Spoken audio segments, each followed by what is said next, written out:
Una época en la que muchas compañías navieras comenzaban a pensar en reemplazar sus buques más veteranos como el Mauretania y el Olympic.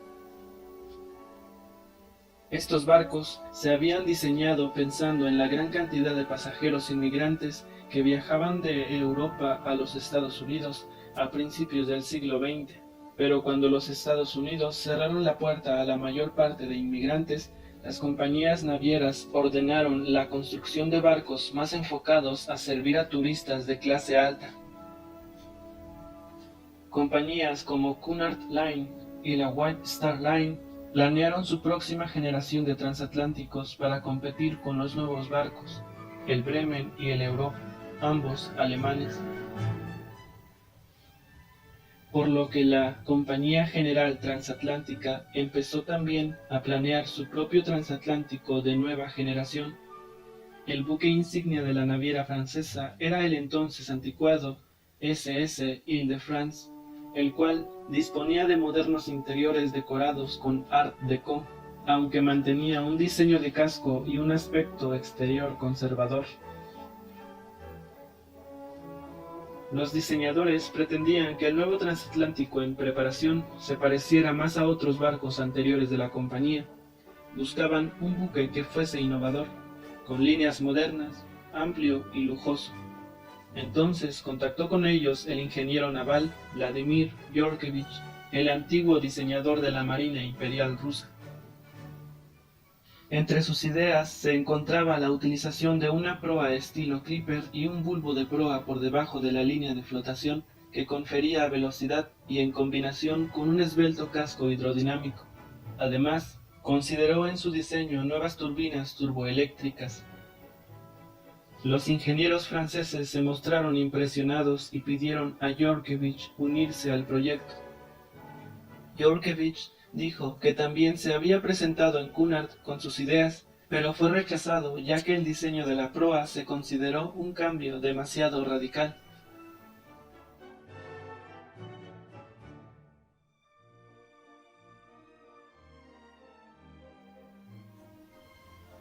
Durante su construcción, el proyecto del barco competidor de la White Star Line, el Oceanic, se vio cancelado y el nuevo barco de Cunard, el Queen Mary, fue detenido debido al desplome bursátil. Los constructores franceses también se vieron envueltos en dificultades económicas y tuvieron que pedir dinero prestado al gobierno.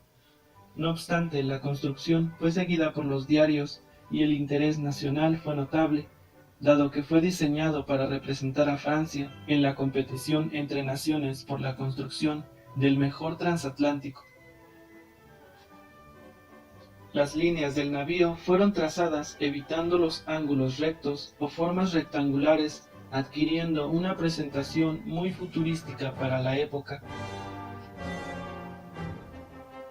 Se sugirieron muchos nombres, incluyendo Doumer, en honor de Paul Doumer, aunque finalmente se escogió Normandy. El 29 de octubre de 1932, el Normandy fue votado delante de 200.000 espectadores. El buque de pasajeros más grande del mundo en aquel momento se deslizó al río Loira.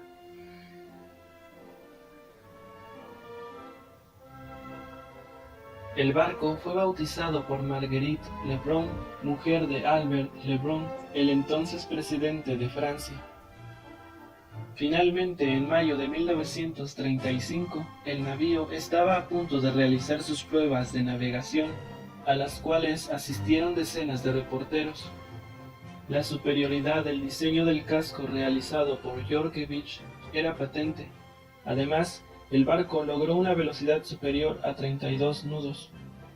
Una de las características diferenciadoras del diseño es que la estilizada proa no dejaba a la vista los mecanismos de anclaje ni ventiladores, además de un casco novedoso que permitía ganar velocidad utilizando menos potencia que otros transatlánticos de su época.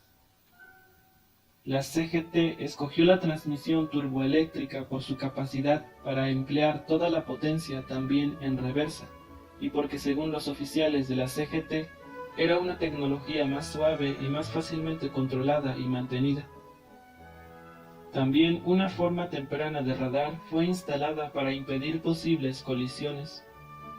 Los lujosos interiores fueron diseñados en estilo Art Deco y Streamline. Muchas esculturas y pinturas hacían alusiones a Normandía, la provincia de Francia por la que el Normandy fue bautizado.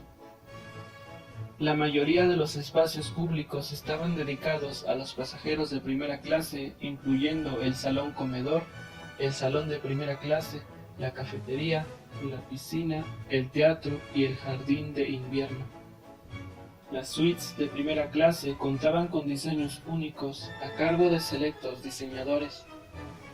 Una característica popular era la cafetería de primera clase, la cual podía ser transformada en un club nocturno. La tercera chimenea era decorativa, empleada para equilibrar el barco estéticamente y contener la maquinaria de aire acondicionado. El viaje inaugural del Normandy tuvo lugar el 29 de mayo de 1935. 50.000 personas contemplaron su partida desde el Havre. El Normandy llegó a Nueva York tras 4 días, 3 horas y 14 minutos de travesía, obteniendo la banda azul. Fue un orgullo para los franceses que no habían ganado dicha distinción hasta entonces. El Normandy tuvo un año exitoso, pero el nuevo transatlántico de la Cunard White Star Line, el Queen Mary, entró en servicio en el verano de 1936. Cunard White Star afirmó que el Queen Mary superaría las 80.000 toneladas. Con 79.280 toneladas, el Normandy dejaría de ser el barco más grande del mundo. Sin embargo, la CGT no se quedaría conforme, por lo que decidió aumentar el tonelaje del Normandy a 83.423 toneladas, superando al Queen Mary por 2.000 toneladas. Pudo mantener la distinción como el buque de pasajeros más grande del mundo, al menos en tonelaje bruto y longitud. A pesar de que el Normandy tuvo buenas críticas por su diseño y decoración, finalmente demostró ser un barco impopular entre los pasajeros de la ruta del Atlántico Norte. Parte de los problemas del barco se encontraban en el hecho de que la mayoría de su espacio dedicado a los pasajeros correspondían únicamente a primera clase. Menos espacio y consideración se daban a la segunda clase y la clase turística, algo muy distinto en el Queen Mary, que se había puesto el mismo énfasis en la decoración, espacio y alojamiento de la segunda clase y clase turista como en primera clase.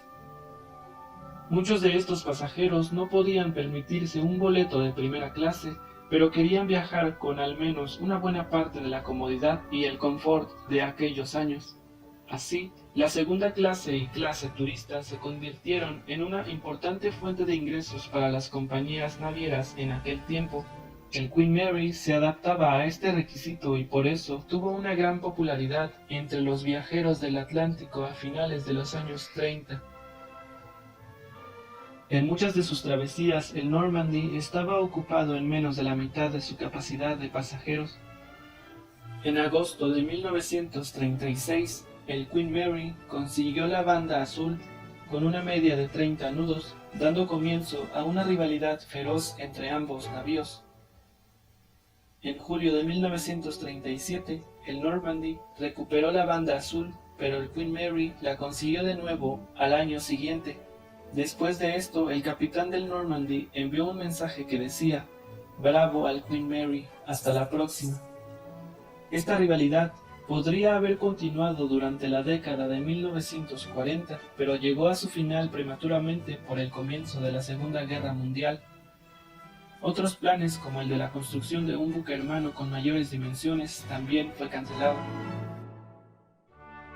El comienzo de la guerra sorprendió al SS Normandy en Nueva York, que el 30 de agosto de 1939 se encontraba amarrado en el muelle.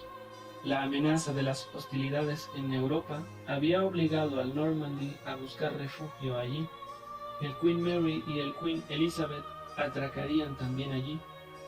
Durante 2 semanas, 3 de los transatlánticos más grandes del mundo permanecieron juntos. El 15 de mayo de 1940, durante la Batalla de Francia, el Departamento del Tesoro de los Estados Unidos instruyó a aproximadamente 150 guardacostas para entrar al barco y el muelle para defenderlo contra cualquier sabotaje posible. El 20 de diciembre de 1941, la Junta de Barcos Auxiliares registró oficialmente la aprobación del presidente Franklin D. Roosevelt para la transferencia del Normandy a la Marina de los Estados Unidos. Los planes consistían en convertirlo en buque de transporte de tropas. La Marina lo rebautizó como UCS Lafayette, en honor del Marqués de Lafayette, el general francés que luchó en la Revolución Americana y de la alianza con Francia que hizo posible la independencia. El barco quedó atracado en el muelle de Manhattan para su conversión y para ello se otorgó un contrato a la empresa Robbins Dry Dock Co., una filial de Todd Shipyard, el 27 de diciembre de 1941 y los trabajos de conversión serían completados para el 31 de enero de 1942. El 6 de febrero de 1942 se registró una petición para la obtención de un retraso de 2 semanas antes de la primera navegación del Lafayette. Aquel día se concedió una extensión de los trabajos de conversión debido a un cambio en los planes del diseño. Aún así, el 7 de febrero todo cambió y las nuevas órdenes de Washington daban marcha atrás a la reducción de las cubiertas superiores de Lafayette, por lo que tenía que navegar el 14 de febrero como estaba previsto para atracar en el puerto de Boston. Esta repentina contraorden requería una reanudación frenética de los trabajos de conversión. Coleman y Simmers planificaron para el 9 de febrero reuniones en Nueva York y Washington para presionar y obtener una aclaración acerca de los planes de conversión. Finalmente, estas reuniones nunca sucedieron. A las 14:30 horas del 9 de febrero de 1942, encontrándose atracado en el muelle un obrero que estaba soldando con llama alimentada con gas acetileno, accidentalmente alcanzó una pila de chalecos salvavidas rellenos de material inflamable, provocando un incendio que se extendió por todo el barco.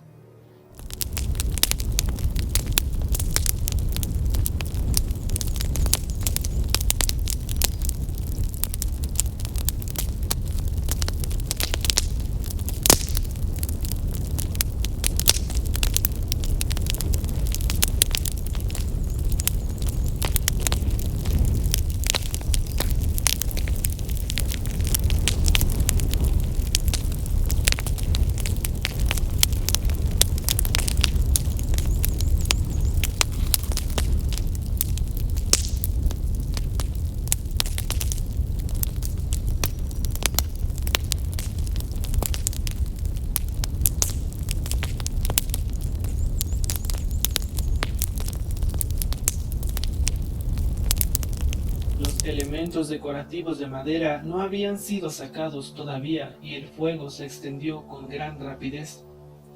El barco disponía de un sistema de protección contra incendios muy eficaz, pero había sido desconectado durante la conversión, así como su sistema de bombeo interno.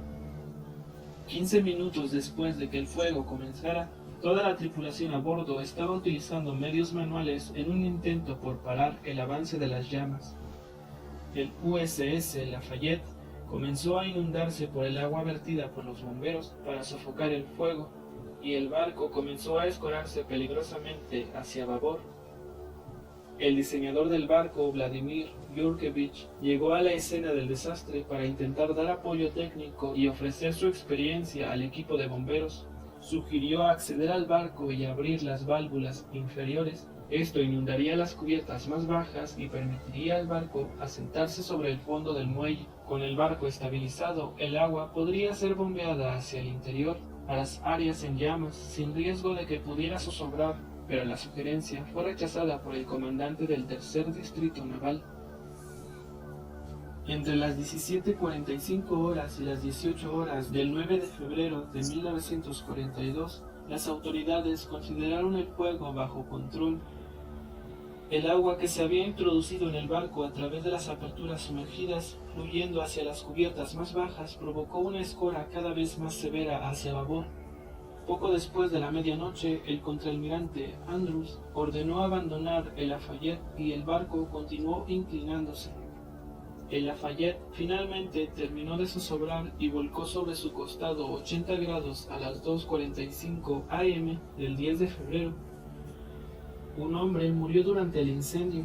Unos 94 marineros de la UCCG y USN, incluyendo a alguno de la tripulación encargada del Lafayette y los hombres asignados al barco Seattle, 38 bomberos y 153 civiles, tuvieron que ser tratados por diversos daños, quemaduras, inhalación de humo y exposición al mismo.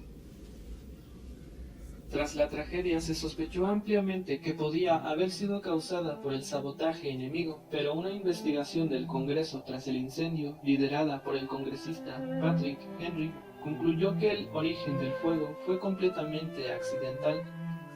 La investigación encontró evidencias de descuidos, vulneraciones de las normas establecidas, carencia de coordinación entre los varios agentes involucrados a bordo, negligencia en el apresurado y mal planeado proceso de conversión e incompetencia en la sofocación del siniestro. Fue finalmente enderezado en 1943, culminando el 7 de agosto una de las operaciones de ingeniería más caras del siglo XX para reflotarlo. Se reclasificó como un transbordador de transporte de aeronaves el 15 de septiembre de 1943 y fue remolcado hasta un dique seco el mes siguiente. Sin embargo, los graves daños en el casco, así como un deterioro de su maquinaria y la necesidad de emplear mano de obra en necesidades más críticas durante la guerra, impidieron la reanudación del programa de conversión y su casco quedó bajo custodia de la Marina. Terminada ya la Segunda Guerra Mundial, el elevado costo de recuperación, así como el estado deplorable del casco y la maquinaria, terminó con las esperanzas de darle una nueva vida. El presidente Roosevelt solicitó la opinión del afamado arquitecto naval William Francis Gibbs para determinar su recuperación como buque de pasajeros. Gibbs realizó los cálculos del proyecto, pero la reconfirmación de los altos costos del rescate lo sentenciaron y el gran casco flotante fue dado de baja del registro naval el 11 de octubre de 1945. Después de que ni la Marina de los Estados Unidos ni la naviera francesa ofrecieran un plan de rescate, el diseñador original del barco, Yorkevich, propuso cortar el casco y restaurarlo como un navío de menor tamaño. Este plan tampoco logró encontrar patrocinadores y fue finalmente descartado. El presidente Harry Truman autorizó su desguace en una orden ejecutiva el 8 de septiembre de 1946 y fue vendido para chatarra el 3 de octubre de 1946 a Lipset Inc., una compañía norteamericana en la ciudad de Nueva York, por un monto de $161,680. Su desguace comenzó en octubre de 1946 en Port Newark, un proceso que terminó convirtiéndolo totalmente en chatarra para el 31 de diciembre de 1948. Los elementos interiores del Normandy fueron vendidos en una serie de subastas tras su desguazamiento. Los restos del calcinado Lafayette tras el incendio pueden ser vistos brevemente en la película de 1942, Saboteur. El diseñador Marie Marie, responsable del diseño de las chimeneas y el exterior del Normandy, proporcionó al buque una línea innovadora, una silueta que influiría en el diseño de otros transatlánticos, incluyendo el RMS Queen Mary II. El ambiente de transatlánticos clásicos, como el Normandy y su principal rival, el Queen Mary, fue la fuente de la inspiración para la línea de cruceros Disney Cruise Line, el Disney Magic, Disney Wonder, Disney Dream y Disney Fantasy.